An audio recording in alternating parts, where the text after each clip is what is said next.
il y a bientôt 5 ans, vous m'avez fait l'honneur de me choisir, de m'élire pour vous représenter à l'Assemblée nationale. Nous sommes ici devant l'une des portes du Palais Bourbon où siègent les 577 députés. Je crois que c'est ici que se trouve le cœur de la démocratie et j'ai essayé, avec beaucoup de détermination et d'engagement, de vous y représenter. Évidemment que les parlementaires des Français établis à l'étranger se font les porte-voix de leurs électeurs. Heureusement, enfin, aux dernières nouvelles, un parlementaire est le représentant, le porte-voix de ses électeurs. Le changement, monsieur le Premier ministre, ça ne peut pas être la répression contre des manifestants non violents. Le changement, monsieur le Premier ministre, cela ne peut pas être l'entêtement sur un projet dont l'utilité pour la région n'a jamais été démontrée. Tout fichier, vous le savez, soulève des interrogations légitimes quant à la protection des libertés et des données personnelles. Il n'est pas raisonnable de prendre des décisions de cette nature sans débat parlementaire préalable. Ce n'est pas à la hauteur d'une démocratie respectueuse des droits et des libertés.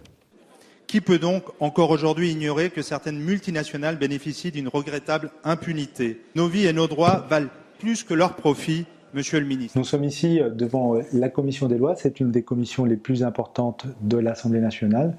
C'est donc ici que j'ai siégé pendant 5 ans, c'est ici que je vous ai représenté. Et donc on sera, comme chaque année, un peu ridicule et on continuera en fait à se mettre à dos des Français qui estiment à juste titre qu'ils sont doublement pénalisés et dans l'état de résidence et par la France où ils ne sont pas affiliés au régime de sécurité sociale. Donc il est temps à un moment donné de décider de mettre un terme à cette mascarade et je pense qu'on en a l'occasion.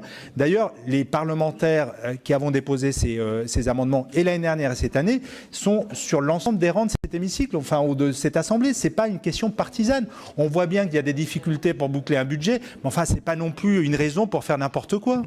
La déchéance de nationalité pour des citoyens nés français disposant d'une autre nationalité a cristallisé le débat public, tant il est vrai que cette proposition n'est pas de gauche, pour reprendre les mots du premier secrétaire du Parti socialiste, et qu'elle troublait en tout cas naturellement les parlementaires de la majorité.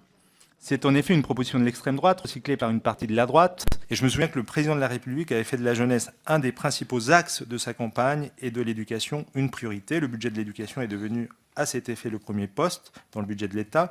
Il n'y a donc pas de raison de faire une distinction entre la jeunesse, entre celle qui vit dans l'Hexagone et celle qui est établie à l'étranger.